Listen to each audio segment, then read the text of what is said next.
Hello, my name is Darren Thomas. I'm the Director of Educational Research Techniques. In this video, we're going to be looking at specifically some of the options that are available to you when you are developing a quiz inside Moodle. So as you can see, I'm already logged in to Moodle. I already have my quiz set up. We made this quiz in a prior video. And now specifically, like I just mentioned, we're going to look at the different options that are available for a quiz. So in order to do that, in this particular situation, we'll click on Edit and we'll click on Edit Settings.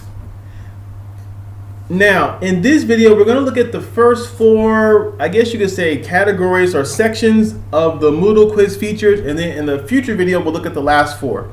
So in particular, what we're looking at today is timing, that's 1, grade is 2, layout is 3, and question behavior is number 4. The rest of these we will look at in a future video. So let's take a look at timing. So underneath timing, you have several options. Under open the quiz, that is when the quiz is available for the students to take. So you can set, the day, the month, the year, the time, etc. Close the quiz, that is when the quiz is no longer available for the students to take. So let's just go ahead and just kind of have an example here. I'm going to set this to this, and I'll set it till tomorrow. All right. And now, so my quiz is available from right now, which is about 10:50 in the morning, and it will close tomorrow. And then, of course, we also have the time limit. That is how much time the student has to take the actual quiz. You can time it if you so desire, so I'll put 10 minutes. Timing is useful if you want to you want to reduce the ability to cheat. If the student has infinite amount of time, they can go anywhere on the internet or talk to friends to kind of find the answers. But if they only have, like, say 10 minutes, they have to really rush to copy and cheat, as an example of the benefits of that. Now, after that, Moodle wants to know, okay, so when the 10 minutes is up, what do I do? And so you have these three choices here. Open attempts are submitted automatically. So that means wherever the student is at, the Moodle will stop right there and it'll take those answers and give them credit.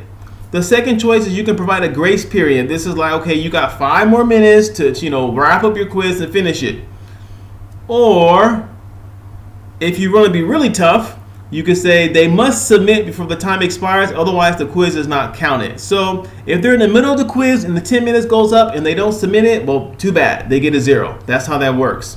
So those are your 3 choices. Again, which is appropriate? It depends on your specific assessment goals for your students.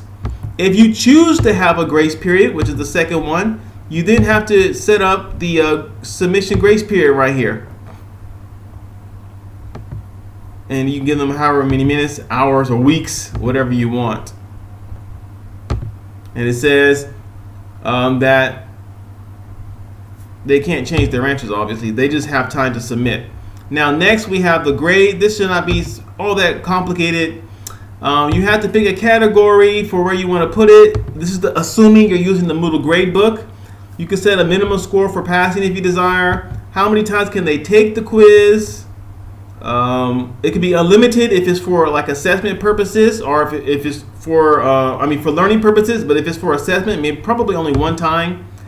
And if you allow more than one attempt, Moodle wants to know, well, how do I determine the grade? It could be the highest grade, it could be the average, the first or the last, etc. It's really up to you.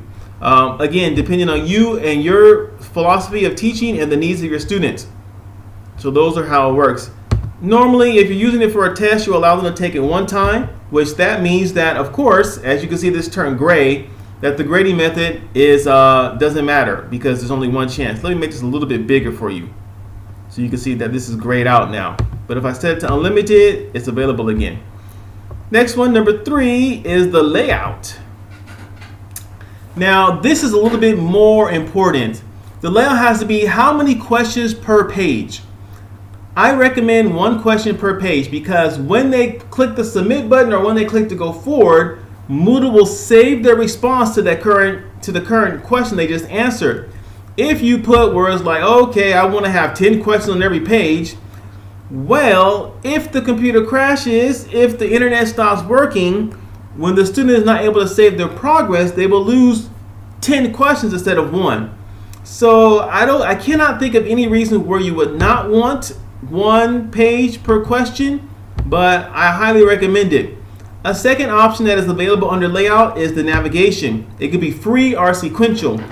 Free means that they can answer the questions in any order they want, go back and forth throughout the quiz, etc. It doesn't matter. Sequential means that they must answer question number 1. Then they can go to question number 2, but they can never look at question number 1 again. When they complete question number 2, they go to question 3. They can never see 2 or 1 again, etc. That is how that works. So those are your 2 choices. Now, the best way to deal with it, it kind of depends on the technical level of your students. If you're dealing with people who are not comfortable with computers, maybe only sequential. Or if you're trying to prevent some form of dishonesty, maybe sequential, etc. It really depends on, again, your context. I can't answer that for you. So timing, grade, layout, and the last one for today is question behavior. So how do we do this? Well, you can shuffle within questions. So that means if you have a multiple choice question as an example, Moodle will shuffle the answers within that. So let's say when you created the quiz, the answer was C. Well, Moodle will shuffle the answers for all the students so that each student will have a different correct answer. It's the answer you pick, but it'll be shuffled. So for the first student, it might be A. For the second student, it might be B. For student number 3, it might be C. And so this again prevents cheating. So people can't send each stuff like through the email, number 1 is A, number 2 is B. No. It depends on how Moodle shuffled the responses for that question for that student. Very difficult to say. The next one, getting to the end here, is how do the questions refer? So adaptive mode depends on, how well they do on each question. Deferred feedback is they get question at the end. And CBN is certainty-based responses, kind of complicated, where the student has to pick the answer and then share how confident they are that they have the correct answer. It kind of encourages reflection and critical thinking a little bit, but it also makes it a lot more complicated. Most students are not familiar with that, so I wouldn't recommend using it all the time. Immediate feedback is where right after they answer a question, they get feedback, which is valuable if the assessment is for learning and not for trying to figure out their understanding or some sort of a summative assessment. And so then you can build, depending on which one of these you pick, the other options become available. So if you do immediate feedback, they can redo the question, and you can also build on prior questions if you so desire. So that is a look at the first 4 options, categories that are available for the Moodle quizzes. Now, let's just take a quick look at this again as a review. You can set up the timing of the quiz, whether there's a grace period or not, the amount of the grace period. Grading should be familiar. We've talked about grading it before. Obviously, you can determine how many times they can take the quiz. This is important. If you're trying to do summative assessment, you got to make sure you change that to whatever you want it to be, probably just one time.